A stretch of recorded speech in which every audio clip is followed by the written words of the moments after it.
الله أكبر الله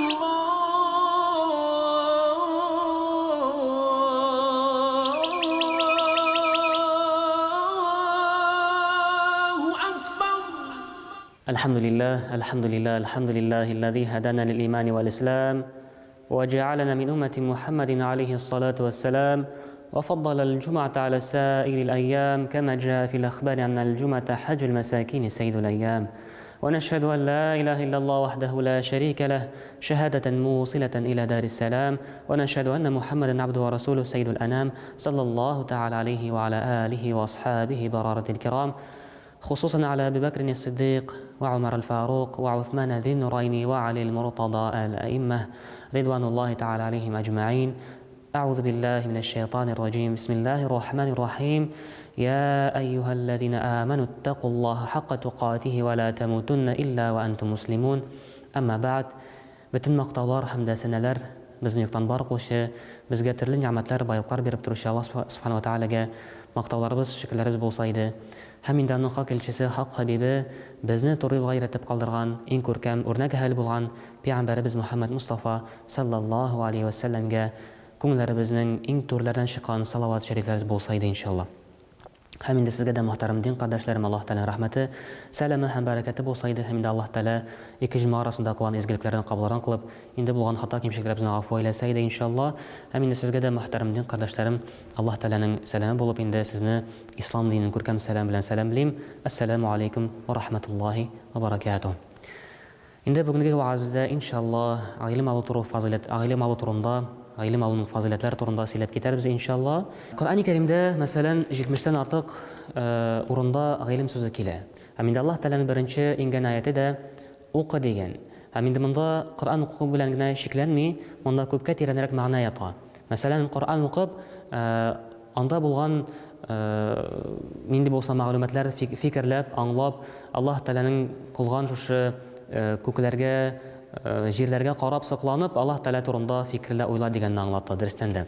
Haminde köpne ayetlarda da hadislerde de Peygamber sallallahu aleyhi ve sellem hadislerinde de ilim alı turunda yani ilim alı turu kidakligi turunda turdan tur aytile. Mesela Peygamber sallallahu aleyhi ve sellem bir hadisinde aytdı, ilim alı her bir mümin Müslüman hem Müslüman hatun için farz bulup tura. Talabatul ilmi faridatun ala kulli muslimin ve muslimatin degan. İkinci bir hadiste Peygamber sallallahu aleyhi ve sellem aytgan, kimde kim iyinden ilim alu niyeti bilen çıksa Allah Teala şol kişiге cennetke yolun jеңеләйтер degen. Şuna göre bu mesela bala dünyaya kelgende de onun şundaki kızıksıну səlati bir şol kadar yukarı derecede bu kişiler bu sәlatni saklap kala alsaydı onlar dersten de zor alim bulurlar idi. Haminde beşikten alıp ləhətə kadar ilim al degan sözlerini de yukarıdan aytmaganlardır elbette. Hem bu elbette balalarının kızıksıну sәләтен өстіру, хупlau indi ata-ananın tip vazifası bulup tura. Çünkü Allah Teala tarafından bizge emanet etip berilgen tapşıran balalar alırga bu terbiye biru, alırga ilim biru bu ata-ananın tip vazifası bulup tura da derstende. Çünkü bu bugünkü kende şundi vaziyet indi balalarga dürüst terbiye vermesen, alar bu terbiyeni başka jerde izley başlay. Bugünkü alternatif köp anda internette mesela yani ata-ana özünün balalarına örnek bulmasa, alar bu örnekni başka jerden izley başlay. Hem bu örnek indi bek hayırlı bulmaska da mümkün. Şuna göre bu terbiye degen nese, bu balalarga ilim alı turunda sileu, alarga bu sәләтне үстерү кичкенеден башланырга тиеш әлбәттә. Чөнки кичкенеден балага тәрбия бирелмәсә, аннары инде бала үсеп җиткәч, аңа атан да кирәк түгел, Аллаһ Тәала да кирәк түгел. Шуңа күрә иң беренче чиратта нәрсә турында инде балага Аллаһ Тәала турында сөйләү, чөнки кичкенә чакта Аллаһ Тәала турында сөйләмәсәң, үзең инде картайган көнне Аллаһ Тәаләгә шикаят кылып балаң турында сөйләрсең. Дөрестән дә шуңа күрә инде иң мөһим нәрсә бу асларын, дини асларын балага сеңдерү. Bu indi tip vazifemiz bulup turadı derstende. Hem indi kayber kişiler ayta mesela min galim bulasım kelmedi. Мен artık ilim nerse gerek diye aytalar. Bu yanlış fikir. Bu şeytanın bir adaştırıdır.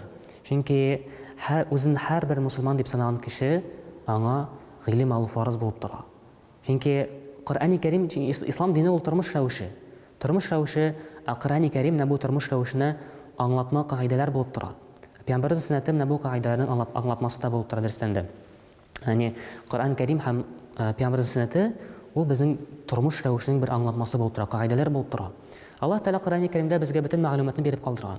Аллаһ Тәала әйтә: "Истәгъиз билла ма фарратна фил китаби мин шәй", яни без бу китапта бер нәрсәне дә, һич нәрсәне дә төшереп калдырмадык ди.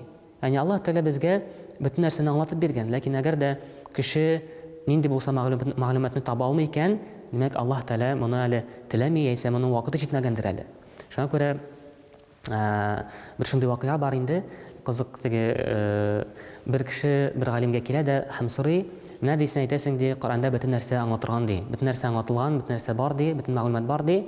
Менә миңа анда ипине ничек пешерергә бармы ди? Шул инструкция бармы ди Коръән Кәримдә?" Бар ди әйтә. Ул әйтә нәрсә?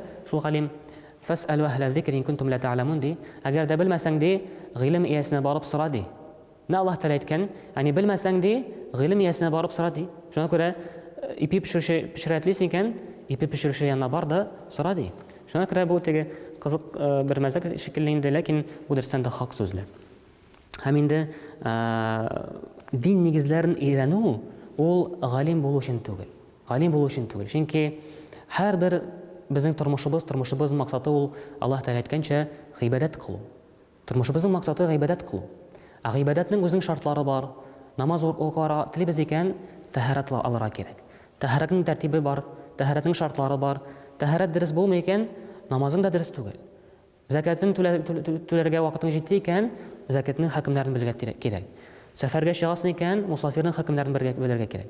Димәк, менә бу диннең нигезләре, асыллары ул галим булу өчен түгел, бу һәрбер үзен мусульман булып санаган кешегә алу тиешле булып тора.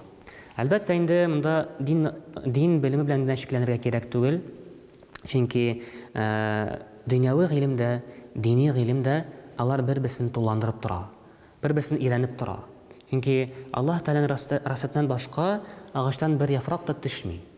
Яни Аллаһ Тәалә бу дөньяга бөтен куйган законнарны дөньяви гыйлемнәр дә өйрәнә. Физика булсын, химия булсын, биология, математика булсын, яни алар бер-берсен туландырып тора. Һәм менә бу бүгенге көннең теге заманның бер хатасы булып тора.